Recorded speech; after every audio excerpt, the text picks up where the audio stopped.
to the finish. Oh my God. Unbelievable.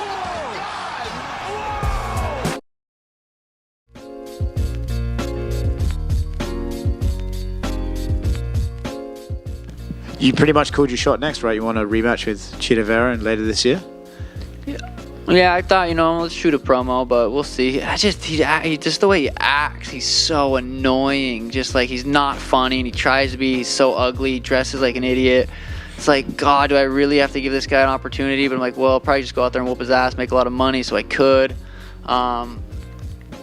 So yeah, that could be it. I also wouldn't mind knocking out Gervonta Davis, and I know people are gonna go, oh, you want to be Conor. I'm telling you, that fight is gonna happen. Stick to MMA. Should you beat Chito, would you need to do a trilogy, or would you consider that 2-0? No, it would be 1-0. I feel like we've never even fought. I'm not.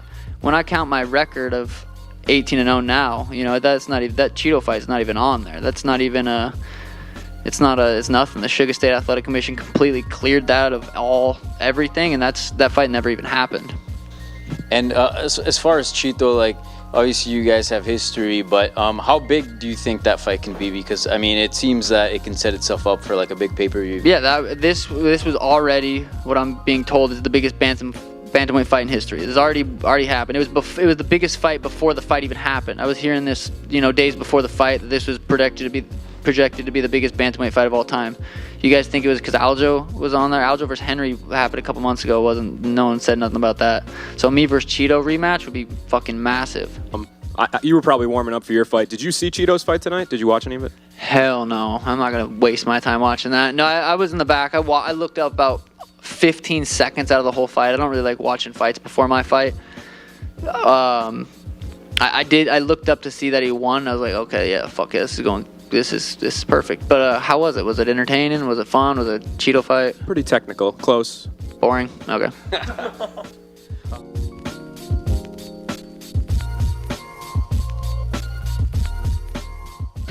Well, obviously the leg kicks played a major factor in it. He could barely put any weight on it. So how early into the fight did you know that leg was coming? I am with two. I put him on his ass twice in a row. The first two kicks of the fight. The first two shots exchanges, he went on his ass, and I was like, oh my goodness, this is going to be a long night for you. That guy's going home in a wheelchair, and I fucking said it. Tonight, he is being walked home by someone in a wheelchair, and he's going to go home, and he's going to sit and reflect on everything he's ever fucking done in life. Right? I whooped his ass tonight, and he better sit there and think, fuck, I might need to change my life. I have to ask, between rounds, you obviously gave him the finger. You had some words for him after. He said, get the fuck out of my face. He said, fuck you, bitch. Tell me what to do. What did you tell him after the fight, then? When I went to him at the very end, I said, hey, respect after battle. I respect any man that's willing to step into the octagon with me. You have to. You have to respect someone. Firstly, Neil took the fight on 7 days' notice. But also, I took the fight on 7 days' notice. There's not many people who do that. I went from two opposite ends of the spectrum, and I showed up and I made that happen. I made what I did tonight was so easy, so clinical, but it was so special. The energy that I was able to get from that Boston crowd, the energy that I soaked up, it was so much fun. And was beating Magny, did you feel sort of Magny's a scumbag, and I'm glad I fucking went down and gave him a hiding. Because the shit he said at that press conference to you guys last week, I don't know how none of you picked up on that, by the way. The first second I heard it, I was like, what did he just say? I paused, I was like, sorry. I must have misunderstood that. I watched it again, and I was like, oh my goodness. You cannot say something like that and get away with it. It seems that brought something out of you. So fucking right it did. It's justice. That you have some bad blood now going into a fight? Look, my baby sat over there in the corner over here. Right? I know from my life, I was a pest as a kid. Look at me, I'm the exact type of person that's gonna cause trouble. Do you know what I mean? I got a fucking whack at a wooden spoon. That doesn't mean I go and fucking do it to him.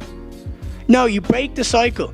And I see a lot of these comments being like, oh, this. If you wanna be better and you wanna change the world, don't do what you don't wanna do to your life. Break the fucking cycle, be a better human, be a better man, and let's change the fucking world. And don't ever, ever, ever touch a fucking kid. That's my attitude, and I don't think there's anyone in this room that's going to fucking disagree with me. And if you do, come talk to me.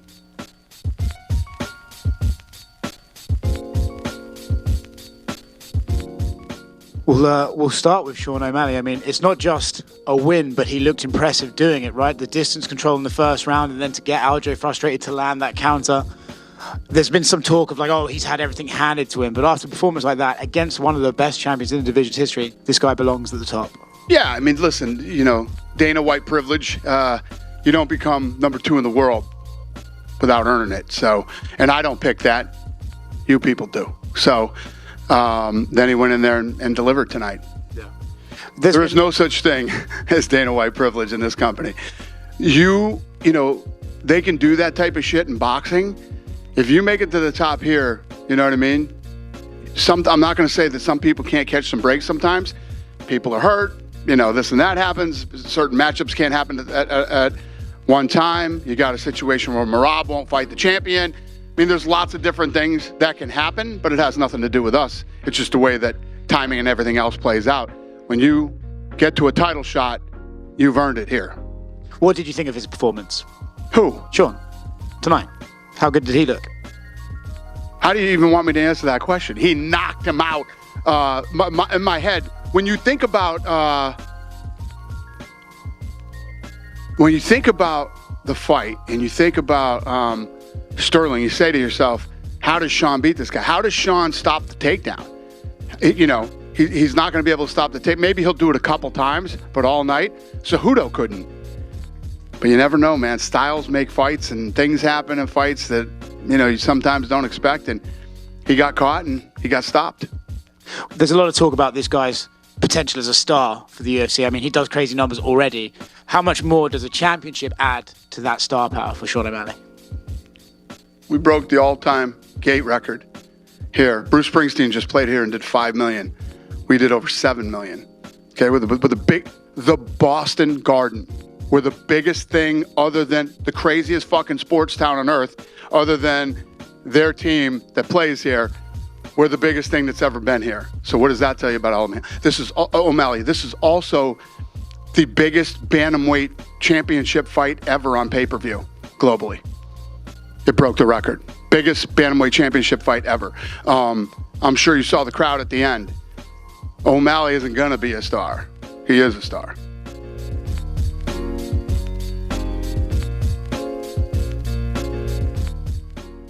You've had a few minutes now to think about it. Just talk us through the emotions right now. Losing the belt, losing it to a guy like Sean O'Malley. How are you feeling and how do you think the fight went? It definitely sucks. I mean, I'm not going to lie about that. There was a lot coming into this fight. The quick turnaround, everything. But I was happy to do it. No excuses. Sean, he did a good job of the one thing I knew he would be good at, and is that step back counter. And it's just a good shot, man. I felt like I saw something else. I stepped in. He capitalized on the one mistake that I made, and I paid for it. I mean, I felt like the fight could have still kept going, to be honest.